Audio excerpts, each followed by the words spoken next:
ഓം ശ്രീ ഗുരുഭ്യോ നമഃ. ചിലർ ജീവിതത്തിൻ്റെ നല്ലൊരു ഭാഗം സമ്പത്തും സ്ഥാനമാനങ്ങളും എല്ലാം നേടിയെടുക്കാൻ വേണ്ടി ചിലവഴിക്കുന്നു. അധികാരവും സമ്പത്തും എത്ര നേടിയാലും അവർക്ക് മതിയാവുന്നില്ല. ഈ ഓട്ടത്തിന് ഒരവസാനവുമില്ല. എപ്പോഴാണ് അവർക്ക് തൃപ്തി അനുഭവിക്കാൻ കഴിയുക? അവർ എപ്പോഴും അസംതൃപ്തരാണ്. വലിയ വീടും വില കൂടിയ കാറുകളും സമ്പാദ്യവും ഒക്കെയാണ് സംതൃപ്തിയുടെ അളവുകോലായി പലരും കണക്കാക്കുന്നത്.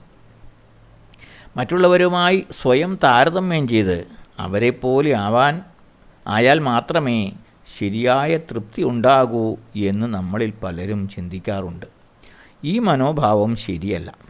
നമ്മൾ ആരെയും അനുകരിക്കാതെ നമ്മളായി തന്നെ നിലനിൽക്കുന്നതിലാണ് യഥാർത്ഥ സംതൃപ്തി. നമ്മൾ അനുഭവിക്കുന്ന അപൂർണതയും അതൃപ്തിയുമാണ് ആഗ്രഹങ്ങളുടെ രൂപത്തിൽ പ്രകടമാകുന്നത്.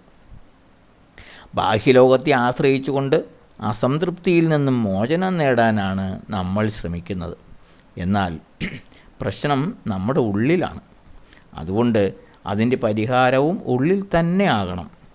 ഇത്രയും കാലത്തെ നമ്മുടെ പ്രയത്നം കൊണ്ട് നമ്മുടെ ഉള്ളിലെ അപൂർണതയും തൃപ്തിയില്ലായ്മയും അകറ്റുവാൻ നമുക്ക് കഴിഞ്ഞോ എന്ന് നമ്മൾ സ്വയം ചോദിക്കണം.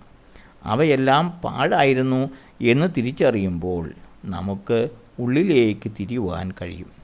ഉള്ളിലെ ആനന്ദത്തിൻ്റെ ഉറവ കണ്ടെത്തുമ്പോൾ ബാഹ്യലോകത്തു നിന്ന് സംതൃപ്തി തേടാനുള്ള മനസ്സിൻ്റെ വെമ്പലിന് ശമനമുണ്ടാകും. തൻ്റെ ഉള്ളിൽ ആനന്ദത്തിൻ്റെ ഉറവ കണ്ടെത്തിയ വ്യക്തി മറ്റൊന്നിനെയും ആശ്രയിക്കുന്നില്ല. സംതൃപ്തനായ ഒരാൾക്ക് ആവശ്യങ്ങളൊന്നും ഉണ്ടാവില്ല എന്നല്ല ഇതുകൊണ്ട് അർത്ഥമാക്കുന്നത്. അയാൾ നിഷ്ക്രിയനായി ഇരിക്കുകയുമില്ല. തൻ്റെ കടമകളെല്ലാം ഭംഗിയായി നിർവഹിക്കും. എന്നാൽ അതിലുണ്ടാകുന്ന ജയപരാജയങ്ങൾ അയാളെ ബാധിക്കില്ല. രണ്ടിനെയും സമഭാവനയോടെ കാണുന്നു. ലഭിക്കുന്നതിൽ തൃപ്തനാകുന്നു. അത്യാഗ്രഹങ്ങളില്ല. അതിനാൽ നിരാശകളുമില്ല. ജീവിതത്തിൽ സംതൃപ്തി അനുഭവിക്കുവാൻ കഴിയുന്നത് ഒരു മഹാഭാഗ്യമാണ്. സംതൃപ്തനാണ് ഏറ്റവും വലിയ സമ്പന്നൻ.